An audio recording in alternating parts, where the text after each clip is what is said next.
कहानी शुरू होती है जेनी नाम की लड़की से जो अपनी जिंदगी से कुछ खास खुश नहीं है। उसे मेंटली बहुत सी प्रॉब्लम है, जिसमें से एक उसके डैड की खुदकुशी, जिसके बाद उसके लिए जीना और भी मुश्किल हो चुका है। वो अपना पूरे परिवार से दूर एक हॉस्टल में रहती है, लेकिन यहाँ भी उसे वो बुरे सपने उसका पीछा नहीं छोड़ते हैं। पर उसे एक बात का थोड़ा सुकून जरूर है कि यहाँ पर उसकी तरह और भी लोग हैं जो मेंटली डिस्टर्ब है। वो उन्हें दोस्त मानती है, लेकिन उन्हें हर रोज बहुत सारी दवाइयां खानी पड़ती है, जिसमें जेनी भी थी। अब इन लोगों की हर शाम काउंसलिंग होती है और डॉक्टर सैमुअल लेते हैं। अब एक दिन रात में जेनी अपनी मॉम से बात कर रही होती है, जिसमें उसे घर आने को कहती है, लेकिन वो मना कर देती है, जिससे वो रोने लगती है और जेनी कॉल कट कर देती है। पर यहाँ वो फैसला कर चुकी थी कि वो भी वही करेगी जो उसके डैड ने किया था, क्योंकि अब ऐसी जिंदगी उसे नहीं जीनी है। वो थक चुकी है दवाइयां खाते खाते। इसलिए एक रात वो उस हॉस्टल से अपनी जरूरतों की सारी मेडिसिन ले लेती है और फिर बिना किसी को बताए वहां से एयरपोर्ट के लिए रवाना हो जाती है।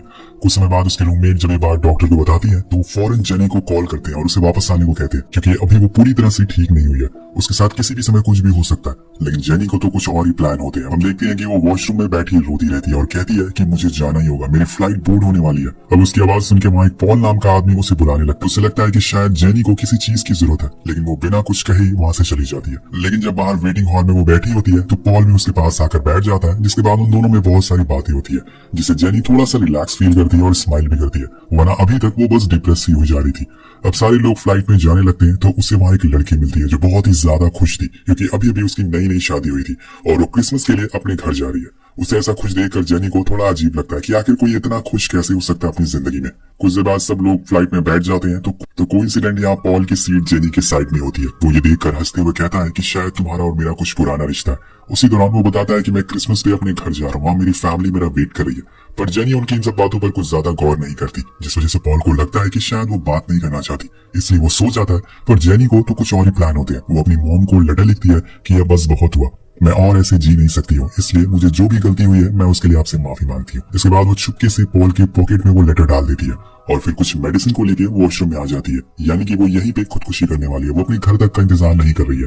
जेनी हॉस्टल से बहुत सी दवाइयां लेकर आई थी, वो ओवरडोज करके अपनी जान देने वाली थी। वो सारी मेडिसिन को बाहर निकालती है और एक एक करके खाने के लिए रेडी करती है। लेकिन तभी कुछ टर्बुलेंस महसूस होती है तो गेट के बाहर एयर हॉस्टेस उसे बाहर आने को कहती है, लेकिन वो गेट नहीं खोलती। पर यहाँ जेनी को इस बात का हल्का सा भी अंदाजा नहीं था कि असल में क्या होने वाला है। प्लेन के साइड इंजन में आग लग चुकी थी, जिस वजह से वो अब कंट्रोल के बाहर हो चुका था। प्लेन धीरे धीरे नीचे आता जा रहा था। सब लोग चिल्ला रहे होते हैं, लेकिन जेनी अभी भी खुद को टॉयलेट में बंद करके रखा हुआ था। अब उसे आखिर में मरना ही है, वैसे नहीं तो ऐसे ही सही। और तभी हम अचानक से देखते हैं कि स्क्रीन ब्लैक हो जाती है। जब हम स्क्रीन को दोबारा देखते हैं तो ये प्लेन अब क्रैश हो गया था, और वो भी आर्कटिक सर्कल में, जहाँ पर खून जमा देने वाली ठंड पड़ रही थी।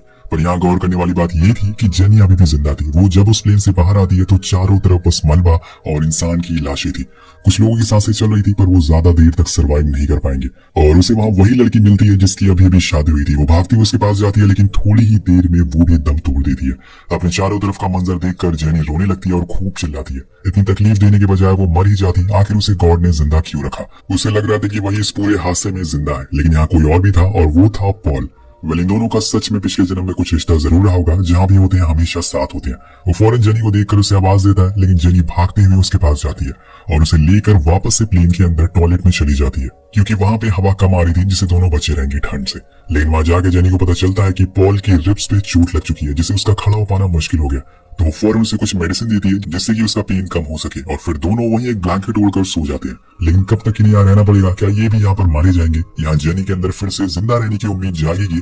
ये सब बातें हमें आगे पता चलेगी। वो रात तो बीत जाती है, पर अब सुबह हो गई थी, उजाला हो गया था। पर ये करेंगे क्या? पॉल तो पहले उठ गया था ताकि मदद के लिए आगे जा सके, लेकिन जेनी थोड़ी देर से उठती है और उठते ही वो लाशों के पास जाने लगती है, जो रात भर वहीं बाहर पड़ी हुई थी और अब वो पूरी तरह से जम चुकी थी। वो उनके पास जाकर बैठ जाती है तो पॉल उसे ऐसा करता देख उसे पूछता है कि क्या तुम इन लोगों को जानती हो? लेकिन वो कुछ नहीं कहती। वो कहता है कि फिर ऐसा क्यों कर रही हो? तो जेनी कुछ बहुत ही अजीब सा जवाब देती है कि ये मार्गरीटा है, इसने माउंटेन पर शादी करी थी हमें देखकर, और अभी कुछ ही देर पहले मैं इससे मिली थी। ये बहुत ही ज्यादा खुश थी। और यहाँ हम देखकर जान पाते हैं कि उसकी मौत ने जेनी को अंदर से तोड़ दिया है। पॉल उसे समझाता है कि वो जा चुकी है, अब हम कुछ नहीं कर सकते हैं। देखो, हम जिंदा हैं, इसलिए हमें अपने बारे में सोचना चाहिए। लेकिन यहाँ जेनी बिना कुछ बोले ही जाकर फिर से टॉयलेट में बैठ जाती है। उसके हाथ में एक शार्प टूल था जिसे वो देखे जा रही थी। मे भी इसने सोच लिया कि अब इसे मरना ही है। लेकिन तभी वहां पर पॉल आकर उसे कहता है कि हमें इस जगह को छोड़ना पड़ेगा, हम ऐसे ही बैठ नहीं सकते हैं हाथ पे हाथ रखे हुए। ना तो हमारे पास खाना और ना ही पानी है, इसलिए जो भी करना है हमें ही करना होगा, चलो मेरे साथ। अब ये सुनकर जेनी उल्टा उस पर ही चिल्लाने लगती, क्योंकि वो कहीं भी जाना नहीं चाहती थी, और भला वो क्यों जाए? वो तो यही सोचकर आई थी कि खुद की जान लेनी है। पॉल उसे जीने के लिए ट्राई करने को कह रहा था तो वो ये नहीं कर सकती थी, पर पॉल उसे बहुत समझाता है। लेकिन एट द एंड वो भी इंसान है, तो चुपचाप वहां से चला जाता है।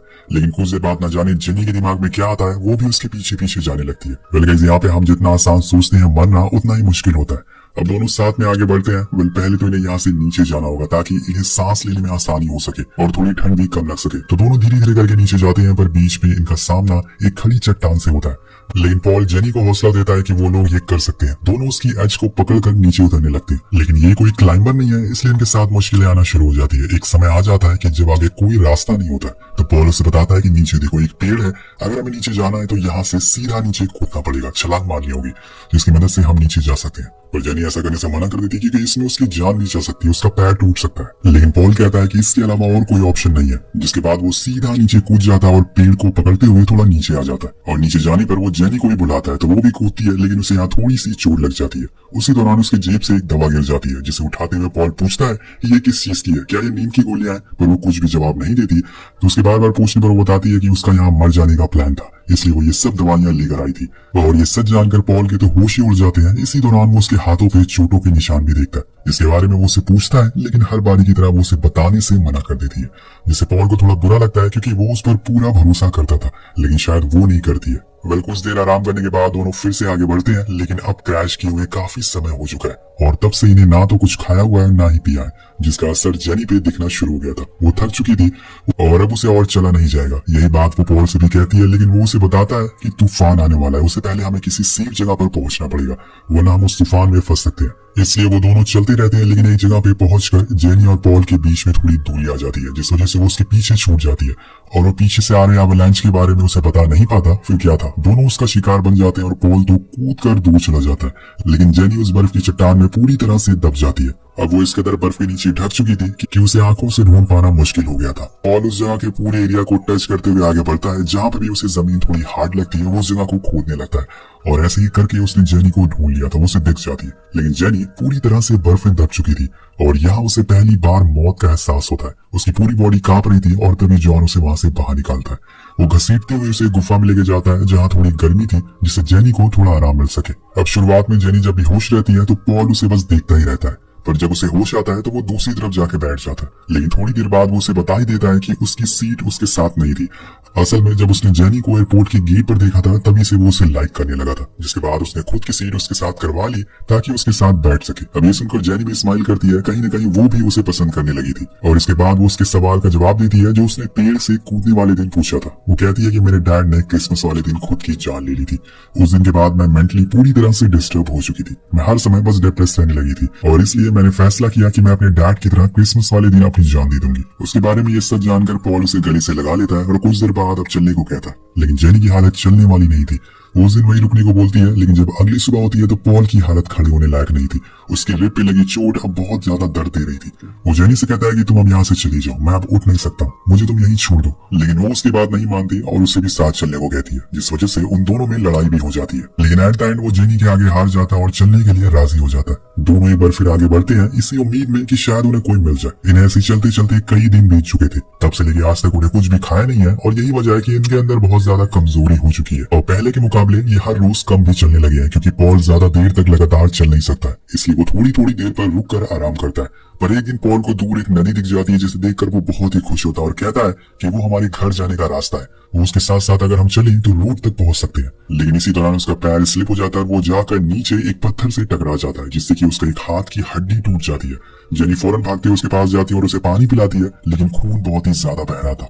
वो सबसे पहले तो उसकी हड्डी को ठीक करती है और फिर उसे जख्म वाली जगह पे पट्टी लगाती है। अब ऐसी हालत में पॉल आगे बढ़ नहीं सकता, इसलिए वो वही रात गुजारने का फैसला करता है। अब नेक्स्ट डे वो लोग फिर से चलने को तैयार थे, लेकिन कुछ ही देर बाद पॉल को उल्टियां होना शुरू हो जाती है, क्योंकि उसकी रिब अब जवाब दे चुकी थी, ऊपर से हाथ की लगी चोट, जिससे वो ज्यादा देर तक चल नहीं पाएगा। जिस वजह से जेनी उसे एक जगह बैठा देती है, तो पॉल उससे कहता है कि अब मैं चल नहीं सकता हूँ, इसलिए तुम मुझे यही छोड़ दो, आगे चली जाओ।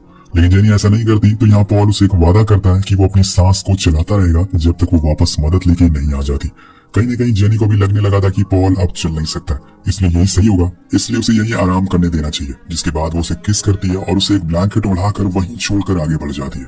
ये एक बहुत ही इमोशनल सीन होता है और पॉल पूरी तरह से अकेला महसूस कर रहा था। इधर जेनी, जिसके साथ अभी तक पॉल था, लेकिन अब ये अकेली हो चुकी है। इसे अब हर चीजों का सामना अकेले ही करना पड़ेगा, चाहे कुछ भी हो, और इसे फौरन मदद भी लानी होगी, क्योंकि वहाँ पॉल अकेला इसका इंतजार कर रहा है। अब जेनी को सबसे पहले उस नदी तक पहुंचना है जिसके बारे में पॉल ने उसे बताया था, लेकिन उससे पहले उसका सामना होता है जंगली भेड़ियों से जो उस पर हमला कर देते हैं। अब उसे भागने के अलावा कोई और ऑप्शन नहीं था, वो बस भागती रहती है। लेकिन कब तक, वो आखिर में उस पर हमला कर ही देते हैं, लेकिन यहाँ उसके पास वही शार्प टूल मौजूद था जिससे वो खुद की जान लेने वाली थी, पर आज वही चीज उसकी जान बचा लेती है। वो उसी टूल से उस भेड़िए को मार गिराती है और फिर भागते हुए आगे आ जाती है। अब आगे जाने पर उसे एक कच्ची सड़क दिखती है जिसके साइड में वही नदी बह रही थी जिसके बारे में पॉल ने उसे बताया था।